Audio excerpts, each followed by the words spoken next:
Hello. So again, we appreciate you coming and sharing your stories. When when we first met, we connected.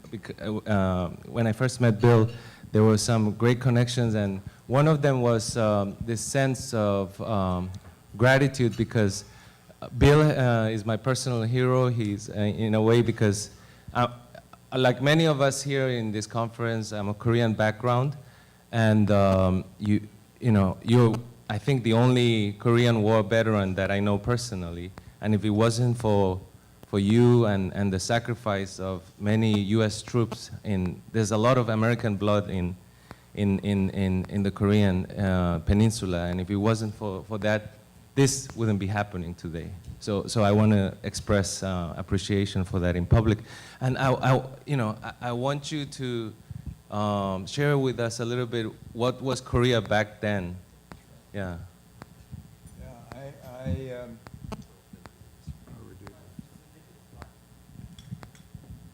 thank you, John, for having the Draper family here. This is very exciting. It's the first time we've appeared on the stage together.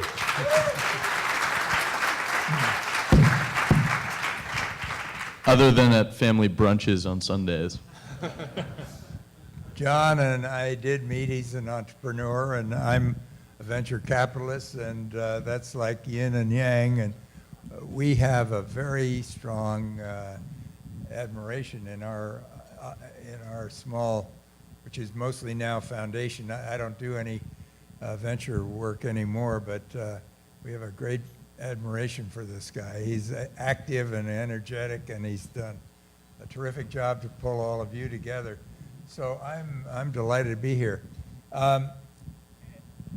I was called, I had been in the Army. I've been in the 82nd Airborne, and then was called back when I was at Harvard Business School because I had a reserve commission. And so when I got to the airport and flew over to Japan first, I was sitting next to a young guy, and he and I became fast friends, and we spent a couple of, I would say about a week together in Tokyo before going down to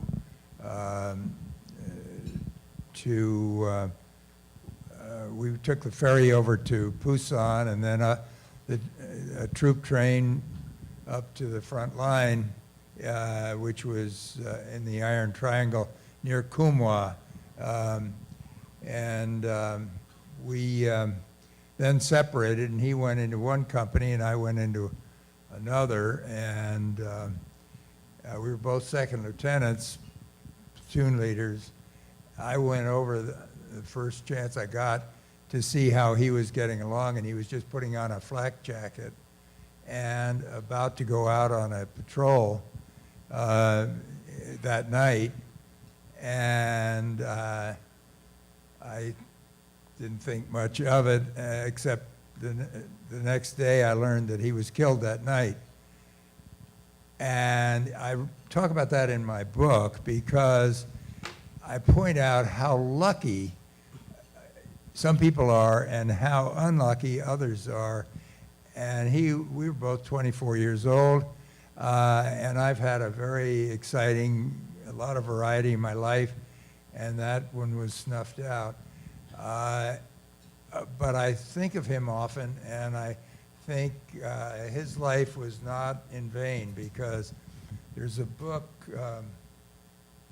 called the Nothing to Envy, which describes what is, it's written by a Los Angeles journalist, and she lived in North Korea for a while and told stories about North Koreans, true stories, and how they got out and escaped through China typically, but escaped to South Korea. And I think it's in that book that there's a picture right in the front of, at night, all the lights in South Korea and all the darkness in North Korea. And I think how lucky those of you who grew up in South Korea are, and how important it was that that young boy gave his life for a really important cause. So now that's the end of all the serious talk. I want to say that the next time I went to Korea, I went with the Secretary of Treasury, who was then Jim Baker, and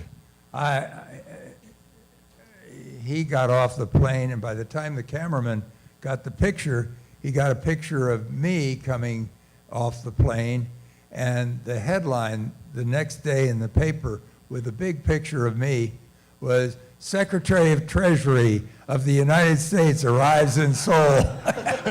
And it was me. So you were Secretary of the Treasury for an instant. Yeah, in Korea only. Yeah. Then I went back another time, and I knew the ambassador, and he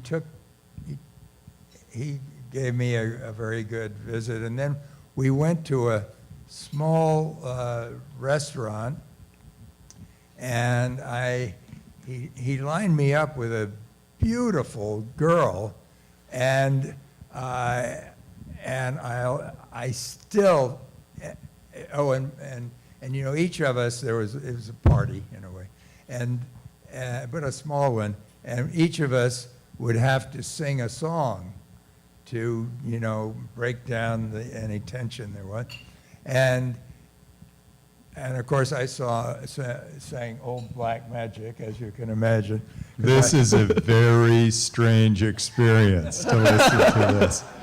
And I'm tone deaf. He's toned up But- from the war. You know, one of Anyway. the years didn't work out quite so.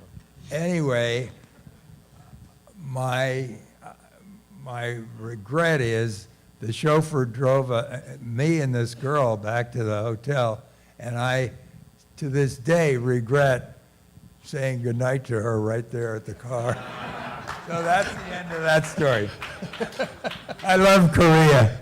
I don't like kimchi, to be honest. Ooh, I like kimchi.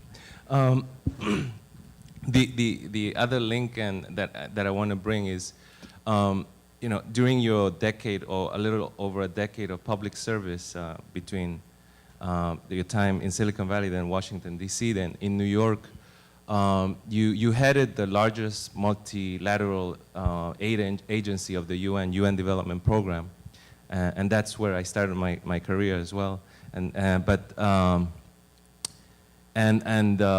So you were the second highest ranking officer at the UN, under Secretary General, and you spent a lot of time traveling to many countries, and then you returned to Silicon Valley. Can you tell us how that time of public service altered or affected your return back to venture capital? Yeah, John, thanks for asking that. I knew only about business in America, and when I got back from that UN assignment, I had been to 101 developing countries and about 11 rich countries. UNDP, those of you that don't know, raises money from the rich countries and then has about 8,000 programs for projects all over the world in 140, 50 countries. And I got to know a lot about the world. And so when I came back here, I realized venture capital seemed to be limited to America and almost limited to Silicon Valley. And I thought, well, Asia is really growing rapidly. I'm going to try to start something. And the only business I knew was venture capital. So I'd like to start a venture capital company in Asia. Then I met a young woman who was still Stanford Business School, second year, and she and I became partners. We picked India for our program, and we decided we could only handle one country. Hired a few people in India, and that teed up the opportunities, and then she and I'd go every. Well, we ended up going about 25 times to India, and we'd stay for about 2 weeks at a time, and it just happened to hit everything right. We were the first venture capital company in India, and by the way, I was a partner I wasn't a partner, but I was an associate at Draper, Gaither and Anderson, which was my father, his grandfather, his great-grandfather's. It was the Draper, and he had run the Marshall Plan in Paris, and his deputy was Fred Anderson, and they decided to start a venture capital company in Silicon Valley. The first. Which was not called Silicon Valley, of course, on the Stanford campus. And so it's, in that case, you know, they lasted about 6 years or thereabouts and didn't do great. They made a little money. But they were a little too early. It turned out we in India, being first in India in the Draper International program, just timing was perfect. There were some Indians here in the valley who had made money, and it was a cross-border kind of a fund, and we returned 16 times the limited partners' money in 6 years. So that's a record that stands, and it's all because we were first. The timing was good, late 90s, so we have great love for India as a country, and I didn't pick Korea, but I might have done even better there. I don't know. But in any event, that's the way my life went. Yeah, I feel that that sort of broke the glass ceiling for global venture capital in a way, and then came other great investments like Skype. We were talking about, you know, Tim, can you share a little bit how that Skype investment happened, the Sure. behind the scenes? Actually, story? you know, one of my best investments was in Ilshin in Korea, because it was the year 1999. It was late 1999, and I made an investment into a venture fund in Korea, and my other 1990 investments in 2000 just went like that, down 90%. And Ilshin, 2 or 3 years later, returned me exactly the amount that I put in. Wow. And that was way That's better. called a winner in those days. That was way better than anything else. And I've taken, I think, 4 trips to Korea. The first one was meeting those guys from Ilshin. The second one, I believe, was setting up DFJ Athena. And we're really thrilled to have that relationship. And the third one, I brought Adam, and we went and had Taekwondo lessons, and sang karaoke, and we got a good feel for the place and ate a lot of kimchi, which I like, by the way. I think. You can get my share. Yeah, and had a wonderful time there, and. Adam remembers the traffic. I remember the market and the traffic and the. I remember the Taekwondo. Yeah. I had a high kick. I remember it. Walking on the walls. Yeah, it was great. And then the Walking on the walls? Yeah, you can run up the walls. Yeah, they're like pads on the wall. You try to run up them. It was fun. You run up from one wall to the other, and you kind of can And you try accelerate up. You It's try, like flying. You try to kick at the end, and it didn't Yeah. work, but it was, yeah. Yeah. So, and then the fourth time, I got to meet President Lee, and I realized that I'm sure that President Park is terrific too, but President Lee was a terrific man, and I was thinking, gosh, why isn't he running this country? He was business oriented. He was focused on making sure Korea was a a great success internationally. He's focused on GDP growth, employment, getting people, going. I think the other thing I noticed every time I went to Korea, I said, this country is more advanced than any other country in the world. And if they, if they spoke the money language, if they spoke English more, I think Korea would be the most powerful country, or at least the wealthiest country of the world. It was interesting because I saw the first multiplayer game in Korea, and I met a guy who was a billionaire from Korea, and he said, "Yeah, have you heard of this game?" And I forget what it was called, Legend, something like that. And he said, "Yeah, I'm totally hooked." Lineage, yeah. So he said, "I'm totally hooked," and he said, a quarter of our country is hooked on this game, and I said, "Well, wow, that's great." And he said, "Yeah, and I have to keep my avatar going when I'm at work, so I've hired a guy to do my avatar during the day while I'm at work, so that my guy keeps advancing." And then that was the first time. And he said, "Yeah, and my son, what I bought him for his birthday was a $10 sword." And I said, "Oh, well, that's great." And he said, "No, a virtual sword." And it was the first I had ever heard of anything being virtual, and that there was incredible value to virtual goods. I don't know why I didn't end up getting into Zynga after that, but anyway, I didn't. So Korea has a big piece of my heart too, and so thank you, Dad, for fighting for South Korea. I sure hope that eventually all the North Koreans figure out that they can, if there's some way of escaping and getting to South Korea, I think that would be terrific. And so anyway, so picking up where we left off. Yeah, Dad pioneered the international venture capital thing, and I just sort of rode on his coattails and set up offices in China, Korea, Singapore, London, Russia, Brazil. I think we're in about 12, 15 countries or something.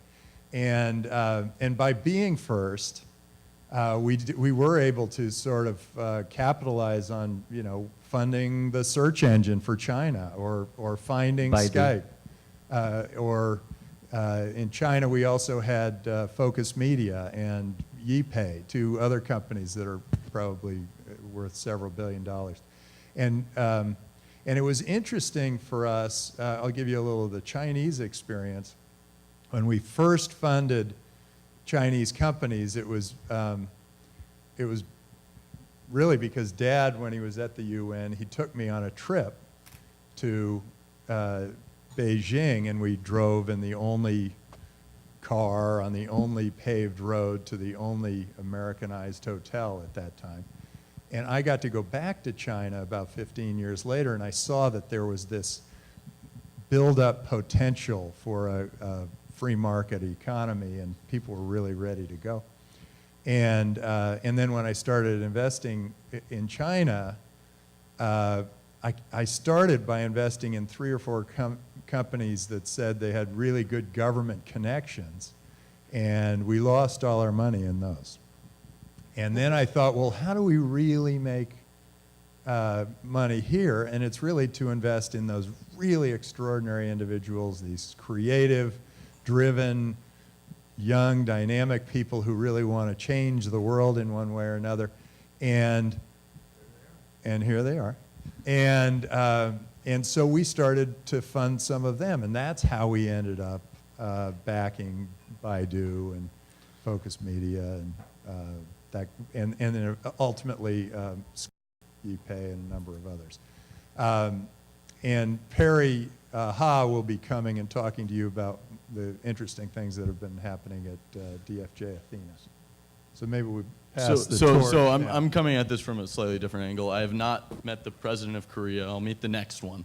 By the way, I met the first one when I was Sigmund Rhee. Yeah, after being on the front line of Korea in Korea for about, I don't know, 6 months, I got pulled back to be the aide to the Corps commander, and every week we interacted with Sigmund Rhee. At that time, he had a very clean, good reputation. It weakened a little, I think, over the years. But that was the very first president. So go ahead, Adam. Great. Work on your time. Well, yeah, no, it's okay. Take as much time as you want. So what I'll go about this from sort of what I've seen based off of what they've seen and sort of what I'm seeing right now happening. So my grandpa, I call Pops, and it's very difficult for me to call him Bill. Pops, what he was able to show with India is that there are entrepreneurs outside of this country to me. And then what my dad was able to show is that entrepreneurship is literally everywhere in the world. And then to me also, I think that the 2008 financial crisis showed to me that we're a global economy. We're not only tied together by, there aren't, like, financially we're all tied together now. And so what I'm seeing is this trend of globalization. I mean, the reason that this conference is happening, we're trying to bring entrepreneurship to the world. And so I try to look at ideas and trends and things that will affect not only the US, not only Korea, but will be able to break down borders across the world. One of those I'll bring up is Bitcoin. I don't know if anyone's very familiar with the digital currency, but the reason that it originally resonated with me was that it was without even trying, it is the closest thing to a global currency we have. And I jumped on board. I got very, very excited about it. I was infatuated with the passionate community. And in Boost VC's accelerator class right now, we have 7 Bitcoin companies. I also, as a badge of honor, I got subpoenaed by the New York Financial Services Department because I was one of the top 20 Bitcoin companies who did anything in the industry. Don't be the first Draper to go to jail. Yeah, Bob still isn't a believer, but he will be. And so I think that the trends that are happening are things that can actually, they change the world. They're transcending borders. They're really creating a great new world for everyone. It's moving us more towards Star Trek: The Enterprise. Dad, about that jail thing. Have you been there? Is it okay if I move this? I feel like I'm all the way over here. Oh, okay. It's good.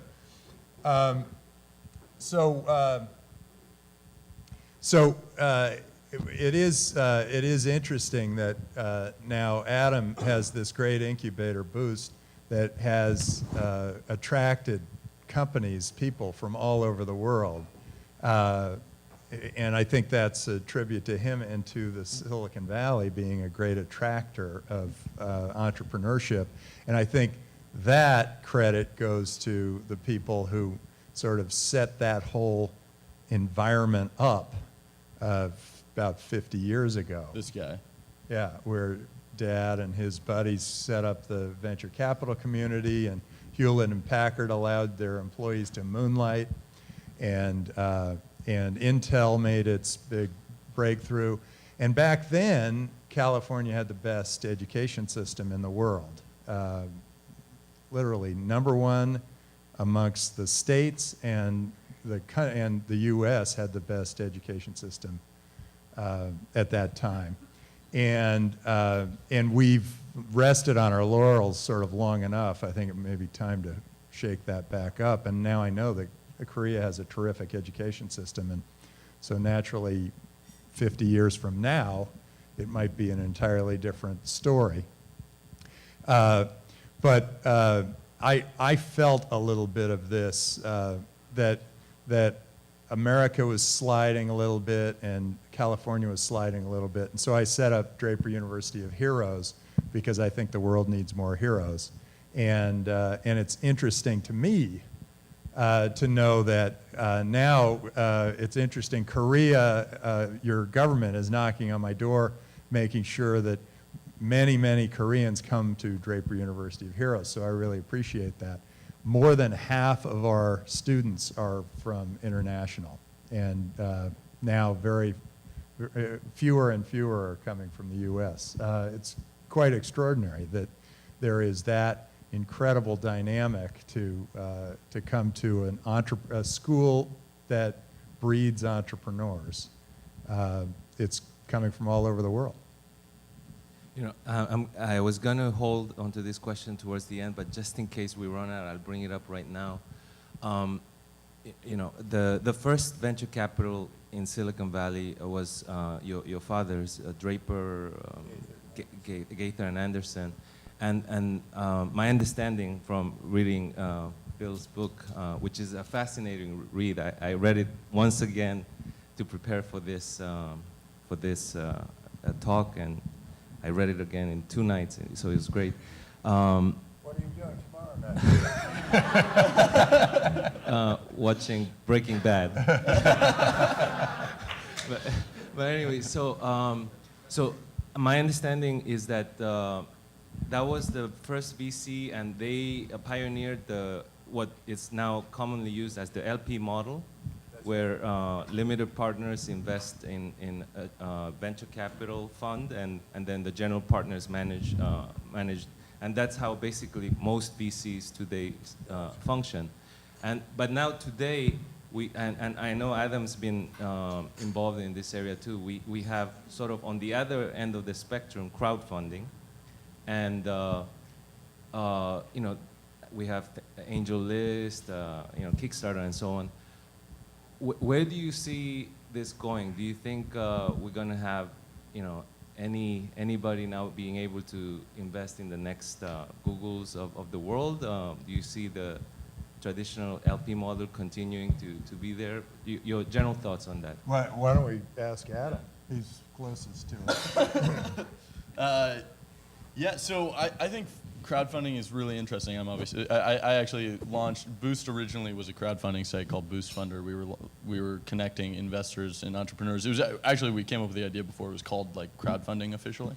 I find it to be a really fascinating thing because if you think about it in history, crowdfunding isn't a new concept. When you're raising capital as a startup, you have to go to the crowds and you have to pitch everyone you can.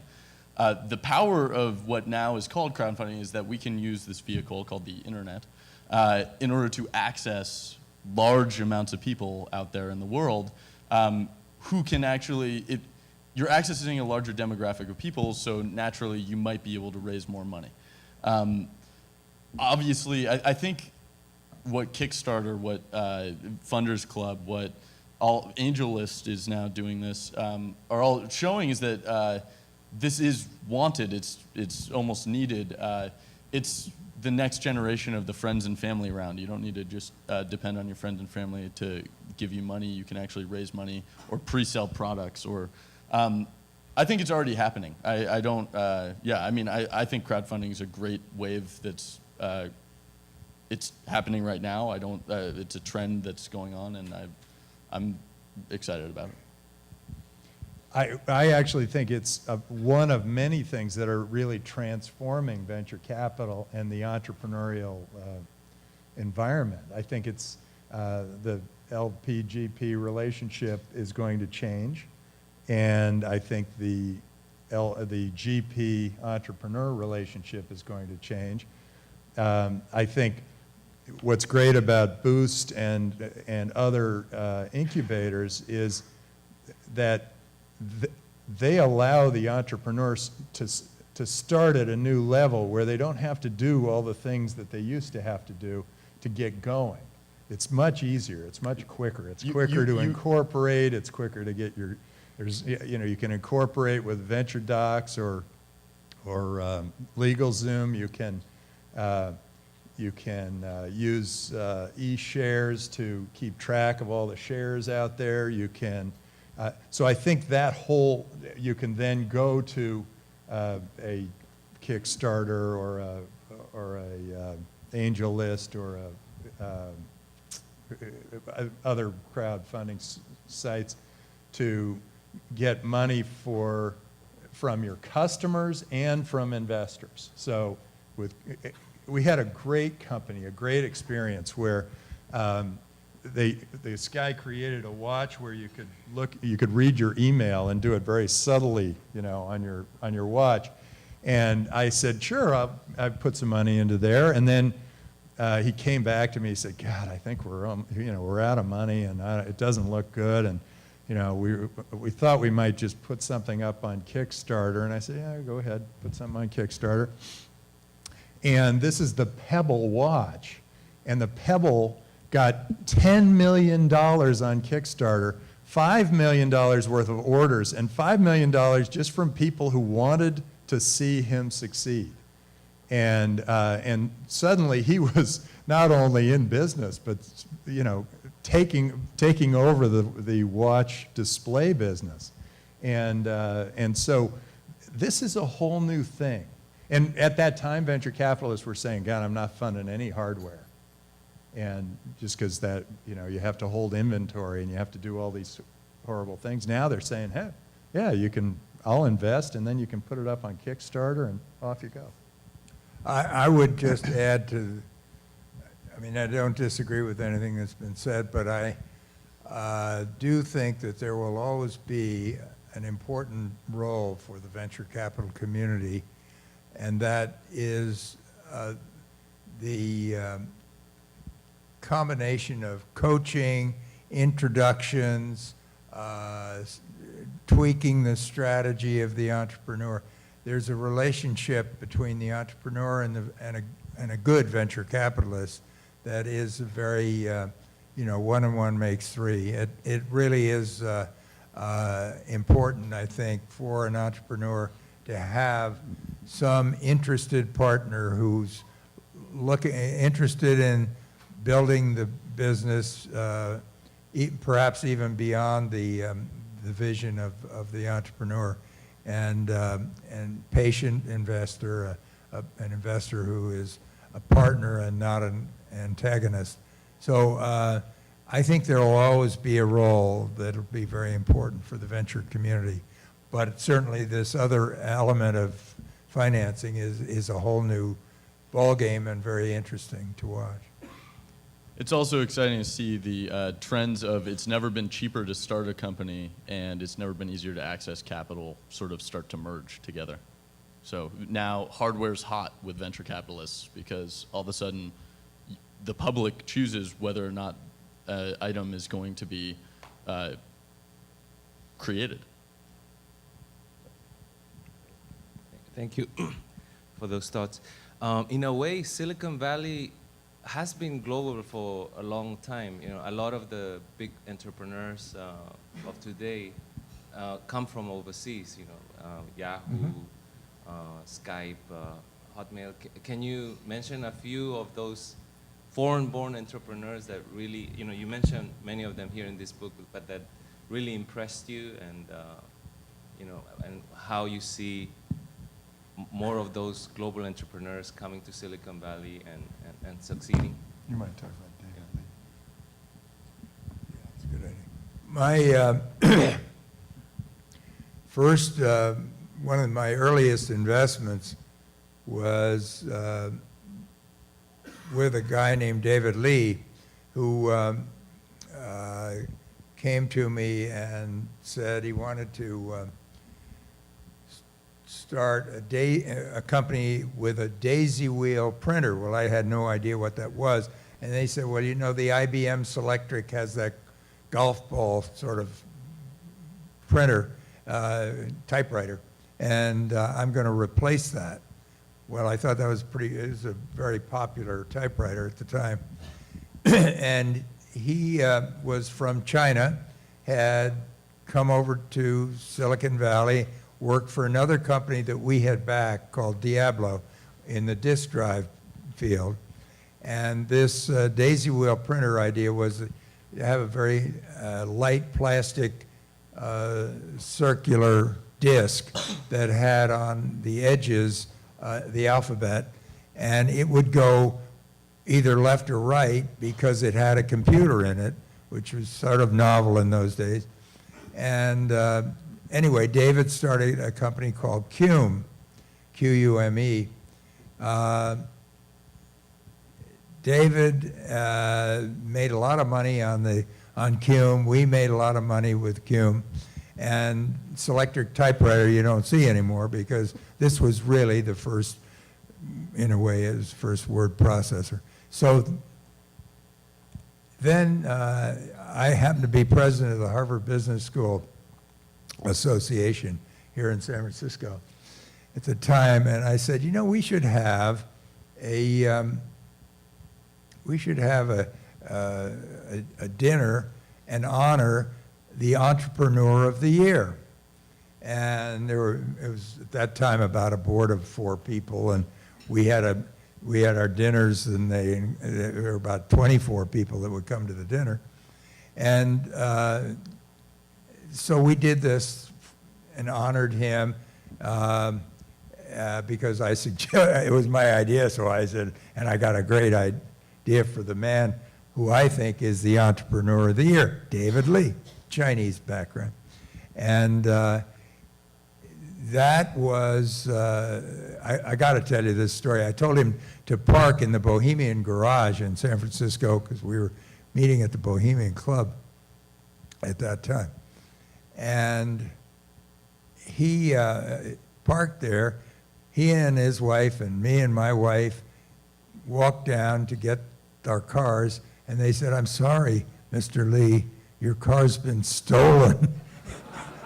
He had a brand new BMW. He was so proud of it. He paid for it with a little of the money that he made and man, I was shocked. I've never heard of a garage saying that your car was stolen. They drove it down the ramp there, and I don't know if you know the Bohemian Garage, but I don't park there anymore. But anyway, now Harvard Business School gives a dinner once a year for the Entrepreneur of the Year. And of course, on this big list of them, and they print the list every year, is Facebook and Google and Twitter and, you know, all of them. And there are now, you know, that was probably, I hate to say it, maybe 40 years ago. And at the very first is Cume. And so I'm very proud of that investment, but I'm very proud of David Lee, and I'm very proud of America when it encourages immigrants to come to this country, particularly brainy ones like David, and they have done so much for this country, and we're a country of immigrants, and it sometimes gets overlooked as to how important. A lot of people in the middle, you know, in the middle of Washington say, "Oh well, they're taking jobs away from our good old American employees," and the truth is, 1 out of every 2 companies that were started in Silicon Valley had at least 1 immigrant in the starting team, and the creation of jobs just out of Silicon Valley has been astronomical compared to the number of jobs that immigrants have taken away from other domestic employees. So hats off, and thank you for suggesting that. Yeah. Great. And you know, you've heard of Skype and Baidu. They worked out really well. They weren't immigrants, but they were not American. But Adam's got a story. Okay. I thought you were going to go into it, into yours thing. Yeah, so actually, I'm on the board of a company. It's called Ender's Game, and he is a Korean, and he's actually the reason I'm doing what I'm doing now. He came to me, and we started a really good relationship at my first company called Expert Financial, and he came to me. He was trying to build this stock market game where you invest fake money so that you can create some form of a track record, so that and he was trying to raise money, he actually turned down money from my dad because the company was in turmoil and they were trying to. It was a good thing that he turned down money because he wasn't sure where he was going to be in the next 2 months.